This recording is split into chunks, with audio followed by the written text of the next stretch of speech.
We all want to be young. It's attractive. It's an explosion of hormones.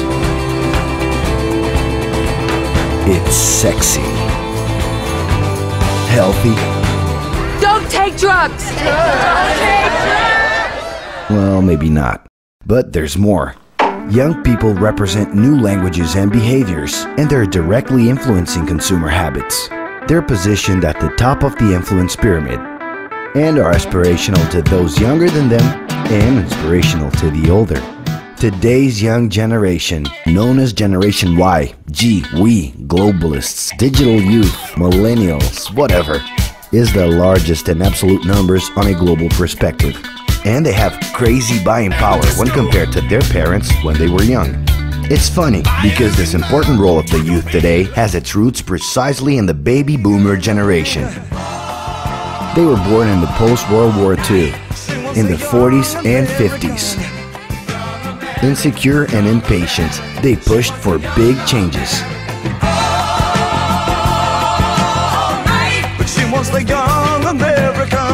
They were the first generation to conquer the right to be young, inventing what came to be known as the youth lifestyle. If your time to you is worth saving, then you better start swimming or you'll sink like a stone, for the times they are a-changing. They were handed the keys to the house and the freedom to come and go. They took over the academic centers, big festivals, and streets. Because of this, they were nicknamed Liberated Youth. From the outside, it seemed they were a little nutty, but the talk of peace, love, free sex, and flower power stayed influencing behavior till today. And actually, all of that must have been pretty fun. And speaking of fun, we can't forget about Generation X. Born in the 60s and 70s, they enjoyed the rights conquered by the baby boomers, living a guilt-free search for pleasure. Life moves pretty fast. If you don't stop and look around once in a while, you could miss it. Uneasy and enthusiastic, they pushed for new major changes. Inside their houses, they're the bosses of their bedrooms and have taken control of their individualities.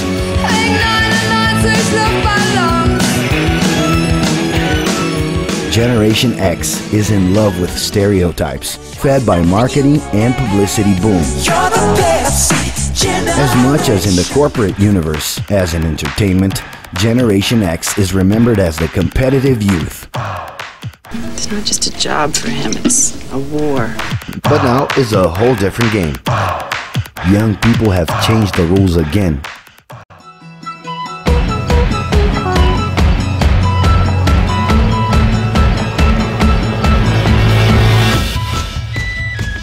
Known as the first global youth, millennials not only have the keys to their house and their domain, they have also taken over the world. Yeah, full access to it. Steered by the internet, their identities are transcending the place they're from.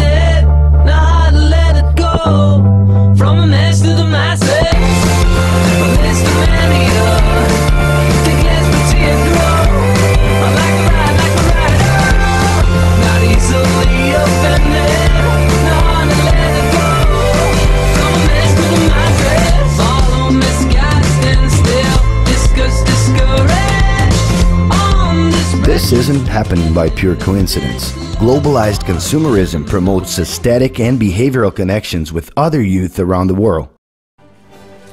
The internet is allowing personal content to gain stratospheric dimensions, where everything can be remixed. Whoa, that's a full rainbow. All the way. Double rainbow. Oh my God.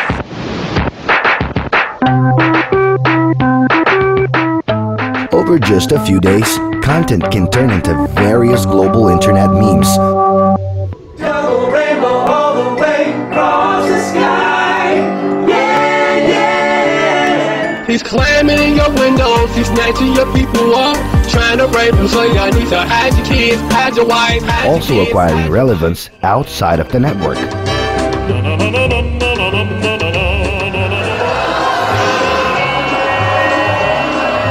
Obviously, All of this has consequences. The excess of information and possibilities is causing this young generation to have general chronic anxiety.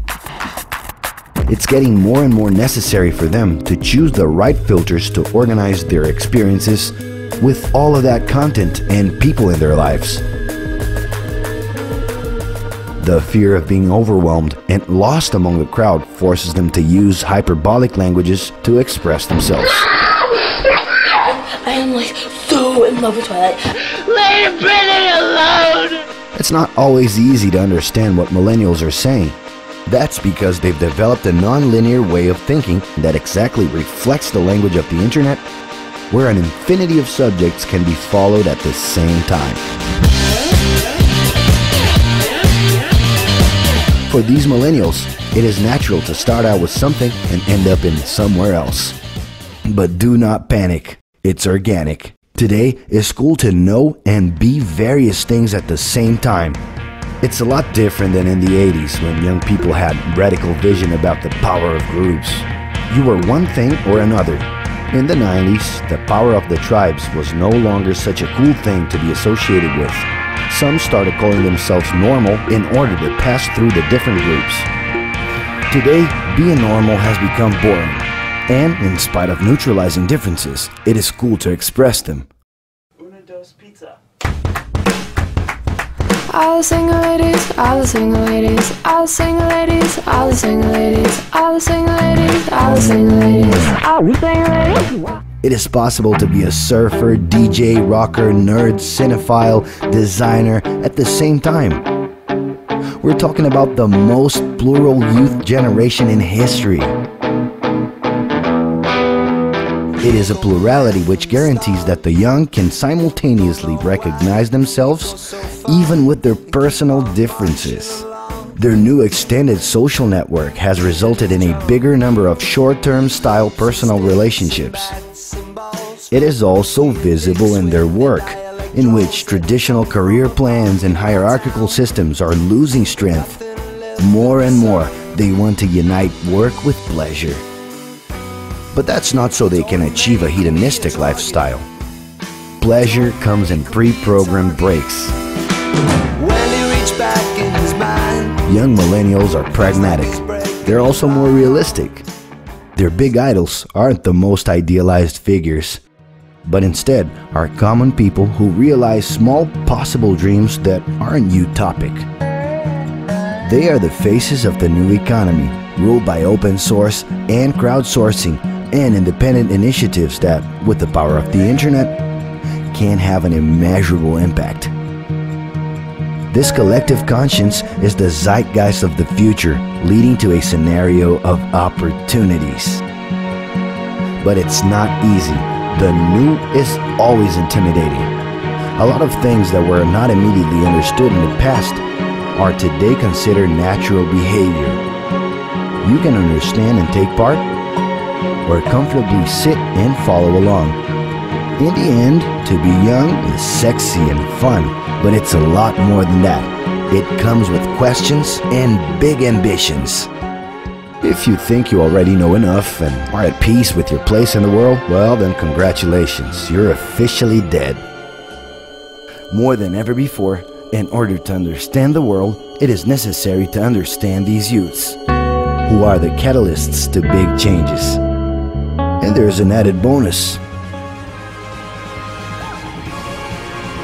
To understand the evolution of the world is a search that could keep us young forever.